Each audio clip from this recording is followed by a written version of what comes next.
In the Nevada desert, buried inside a cave that time forgot, archaeologists pulled something from the darkness that nobody was prepared for. A human body, partially mummified, remarkably intact, wearing handcrafted moccasins and wrapped in finely woven mats, lying in one of the most hostile landscapes on the continent, as though he had simply laid down and never gotten up. They gave him a name, the Spirit Caveman. And then they guessed his age, filed him away, and forgot about him for 50 years. That first guess was wrong, catastrophically wrong. The real answer, when it finally came, didn't just surprise the scientists who found it. It dismantled a timeline that an entire field of archaeology had spent decades building. He was not 2,000 years old. He was not 5,000. He was over 10,600 years old, making him the oldest mummy ever found in North America. Older than the pyramids, older than Uitzi, older than almost everything we think of when we think of ancient human history. But his age was only the first mystery. The deeper question, the one that would take a legal battle, 2 decades of conflict, and a DNA breakthrough to finally answer, was who he actually was. Before we start, what part of the world are you in? Drop a comment below, and don't forget to subscribe. The year was 1940, and Sydney and Georgia Wheeler were not looking for anything extraordinary. The husband and wife archaeological team, working under the auspices of the Nevada State Museum, had been tasked with something far more mundane, surveying caves across the Great Basin Desert to protect them from the slow, grinding damage of commercial guano mining. It was preservation work, not discovery work. Nobody expected headlines. Spirit Cave sat in the Churchill County Desert in western Nevada, unremarkable from the outside, arid, sheltered, geologically stable. Inside, the extreme dryness had created conditions almost perfectly engineered for preservation. Whatever went in tended to stay. What the Wheelers found inside stopped everything. Wrapped carefully in mats woven from tule reeds lay human remains. Partially mummified, the head and upper body preserved with a clarity that felt deeply unsettling given how much time had presumably passed. This was not a skeleton. This was a person. He was an adult male, estimated to be in his 40s at death. He had been buried with intention and with craft. Finely made moccasins on his feet. A blanket woven from rabbit skins drawn over his body. Additional woven fabrics surrounding him. The level of textile skill on display was immediately anomalous. Sophisticated weaving traditions considered by researchers to be strikingly advanced for their age. Techniques whose presence at this date remains difficult to explain. Dozens of artifacts were carefully recovered and transported to the Nevada State Museum in Carson City. There, researchers did what they could with the tools available in 1940, which did not yet include radiocarbon dating. Based on the artifacts and perceived cultural development, they estimated the remains at somewhere between 1,500 and 2,000 years old, significant enough to document, unremarkable enough to shelve. The Spirit Caveman was filed away, and the world moved on for nearly 50 years. To understand who the Spirit Caveman was, you have to forget what Nevada looks like today. The vast, bleached desert stretching across the Great Basin, the cracked salt flats, the skeletal scrubland, none of that existed in his world. 10,000 years ago, much of present-day Nevada was submerged beneath an inland sea. Lake La Hontan, a colossal freshwater body left behind by the retreating glaciers of the last ice age, spread across the landscape in a network of interconnected lakes, rivers, and wetlands that would be unrecognizable to anyone flying over Nevada today. The people who lived along its shores were not struggling survivors scraping through a wasteland. They were communities built around abundance. Fish in enormous quantities, waterfowl, dense populations of mammals. Plant life was rich enough to support sophisti, harvesting and processing traditions. The lake shaped everything: diet, movement, settlement patterns, cultural knowledge passed down across generations. The broader North American continent was still adjusting to the end of the Ice Age. The megafauna, mammoths, giant ground sloths, American horses had only recently vanished. The landscape was dynamic, unstable in geological terms, but deeply inhabited. People had been here longer than the old models admitted. The The spirit caveman's burial tells you something important about the society he came from. The mats, the moccasins, the blanket, these were not crude or improvised. They reflected accumulated skill, taught and refined across many generations. His people had textile traditions. They had a ceremony. They had a concept of the dead that involved deliberate preparation, careful wrapping, and objects chosen with purpose. This was not a population at the edge of survival. It was a culture in the full sense of the word, rooted in a landscape that looked nothing like the desert that would eventually swallow all traces of them. For nearly 50 years, the spirit caveman sat in storage at the Nevada State Museum, cataloged and largely unexamined, while the field of archaeology transformed around him. By the 1990s, researchers had access to something the Wheelers never did. Accelerator mass spectrometry, radiocarbon dating, a technique precise enough to extract reliable age estimates from microscopic organic samples, had matured into a powerful and trusted tool. Scientists at the museum began systematically revisiting older, undated finds in their collections, applying the new method to specimens that had been estimated by eye and intuition decades earlier. The spirit caveman was one of them. The retesting was not dramatic. It was routine, almost administrative. Nobody was bracing for a revelation. The results changed everything. Not 2,000 years old, not even close. The radiocarbon reading came back approximately 9,400 years before present. Once calibrated using standard correction methods to account for fluctuations in atmospheric carbon, that figure pushed back further still, to over 10,600 calendar years ago. The number is almost too large to absorb. He was alive more than 5,000 years before workers began laying the foundation stones of the Great Pyramids at Giza. He predated Otzi the Iceman, Europe's most famous ancient mummy, by more than 5,000 years. He was older than any previously identified mummy found in North America, and among the oldest recovered anywhere in the world. In a single afternoon of laboratory results, the spirit caveman went from a moderately interesting regional find to the oldest known human mummy ever discovered in North America. The implications reached far beyond Nevada. If a man could be buried in this cave 10,600 years ago, wrapped in sophisticated textiles and placed with ceremony, then the story of how and when humans first arrived in the Americas had just cracked open. For decades, one theory dominated the debate about who first settled the Americas.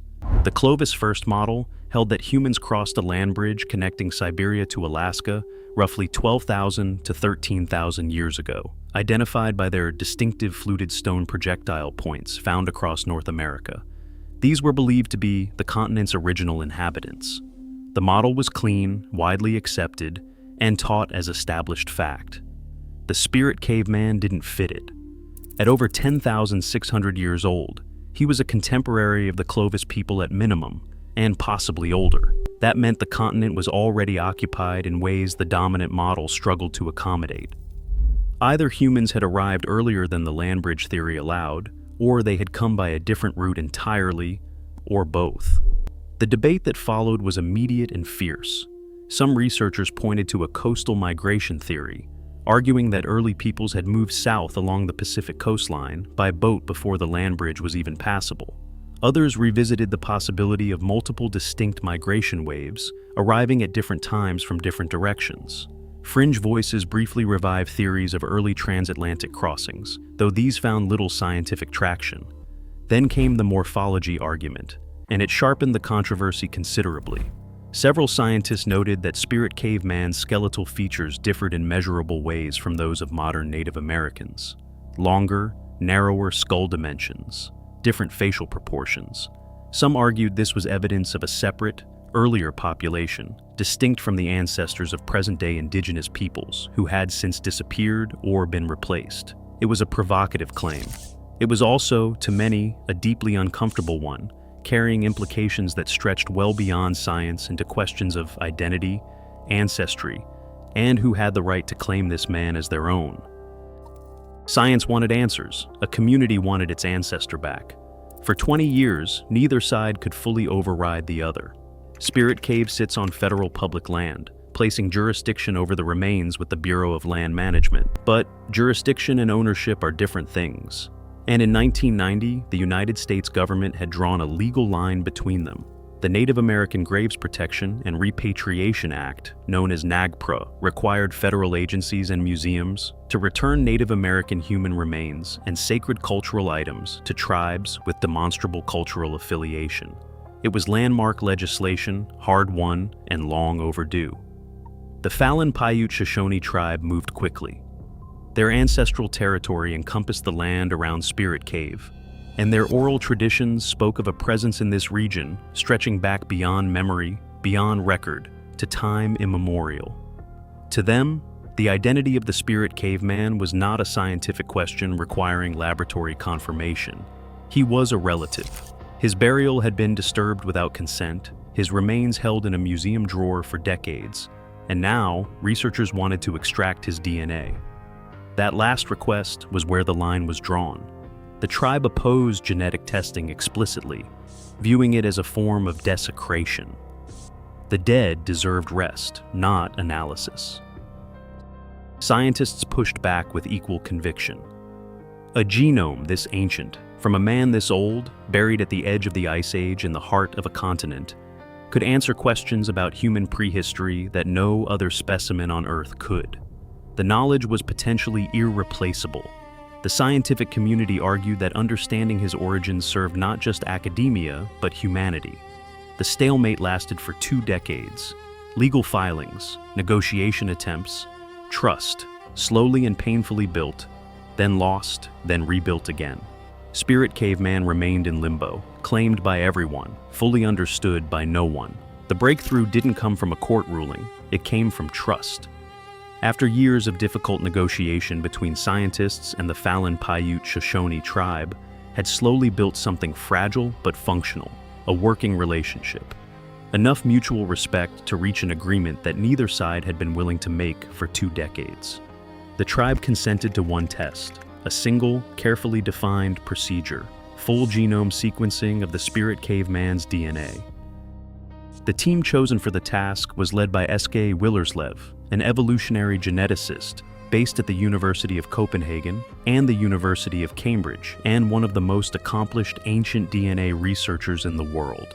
His laboratory had pioneered techniques for extracting viable genetic material from specimens degraded by thousands of years of time, moisture, and microbial activity. Even so, working with remains over 10,600 years old pushed the methodology close to its limits. The results were unambiguous. The Spirit Caveman was genetically related to present-day Native Americans. Not distantly, not loosely, but directly. More precisely, the analysis confirmed he was ancestrally linked to present-day Native Americans, findings consistent with and ultimately supporting the Fallon Paiute-Shoshone Tribe's claim.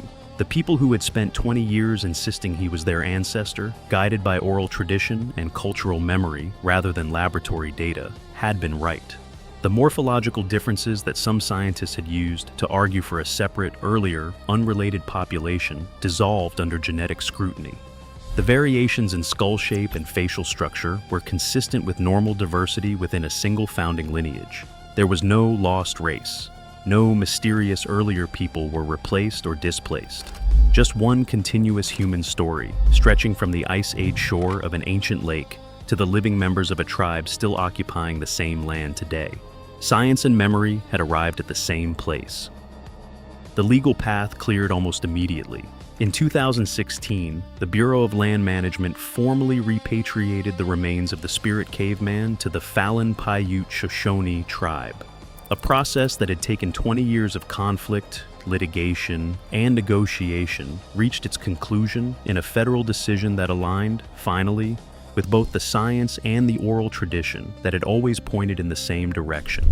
Not long after, he was returned to the earth. A private ceremony conducted by the tribe, closed to outside observers, brought the Spirit Caveman home after 10,600 years and nearly 80 years in a museum storage drawer.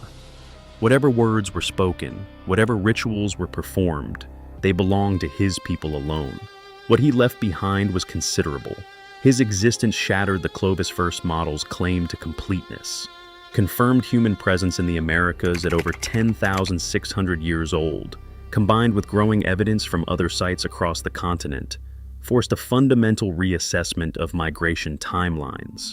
The picture that emerged was not a single clean crossing of a land bridge by one founding population. It was layered, complex, and far older than the textbook version had allowed. His burial goods remain among the oldest intact examples of textile craft ever recovered from North America. The woven mats, the moccasins, the rabbit skin blanket, objects that almost didn't survive, that almost weren't tested, that almost remained misidentified forever, now stand as evidence of a sophisticated cultural tradition operating at the edge of the Ice Age. And unlike Otzi, whose frozen body reshaped understanding of a single era in a single region, the spirit caveman did something larger. He pushed back the confirmed human story of an entire continent and placed it in the hands of people who had never forgotten it to begin with. He lay in the dark for 10,600 years. Salt and aridity did what no human hand could have managed deliberately, holding him together, preserving the moccasins on his feet and the weave of the mats around him, keeping him intact through the entire span of recorded human civilization and far beyond it. A husband and wife stumbled across him in 1940, guessed his age, filed him away. The world moved on. What the cave had preserved was not just a body. It was a question the field of archaeology wasn't ready to ask yet, about who arrived on this continent first, by what route, how long ago, and whether the people who had always claimed this land as theirs had been telling the truth all along. The DNA answered all of it, not with ambiguity, not with further questions, but cleanly and finally. He was who his descendants always said he was. That is what makes this story more than archaeology. The science was extraordinary, but the deeper truth is simpler. A community carried the memory of their ancestor across 10 millennia without a single written record. They knew. The cave kept him. The desert preserved him. And the people who never forgot him brought him home.